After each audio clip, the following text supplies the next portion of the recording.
Oh, j'ai eu plusieurs mentors. Je dirais au niveau académique, Hélène Carrère d'Encausse qui est vraiment a été absolument extraordinaire. J'ai un parrain, j'ai eu la chance d'avoir un parrain assez fantastique qui était Alexandre de Marange. Et après, j'oserais dire un peu les anciens. Ça va de David Neil à je dirais à Pasteur, à Montaigne. Enfin, vous voyez, c'est très pratiquement tous nos livres d'enfance. Je crois que ce qu'il faut maintenant, c'est qu'on aille sur la banalisation.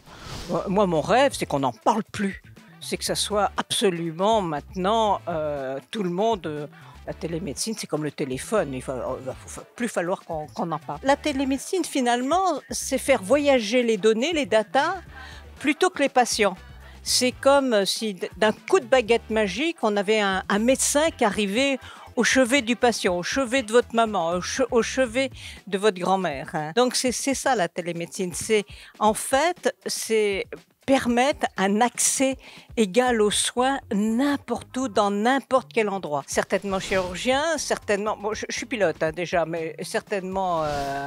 oui, aviateur, et puis naturellement explorateur, ce que j'ai à peu près fait. J'étais dans plus de 100 pays. Je pense qu'il faut aller vers le partage, vers la convivence. D'ailleurs, j'ai écrit des livres sur la convivence. Convivence, ça veut dire partage des capacités de chacun au bénéfice de tous dans une cohabitation harmonieuse, un intérêt commun, interculturel et intergénérationnel. Oh, c'est une très bonne question. Eh bien justement, là vous le trouverez dans mon livre, tout ça. La mort est nécessaire.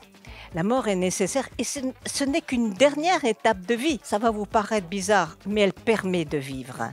Donc, pourquoi? Parce que la mort permet souvent le renouvellement. Donc, la mort a son utilité aussi.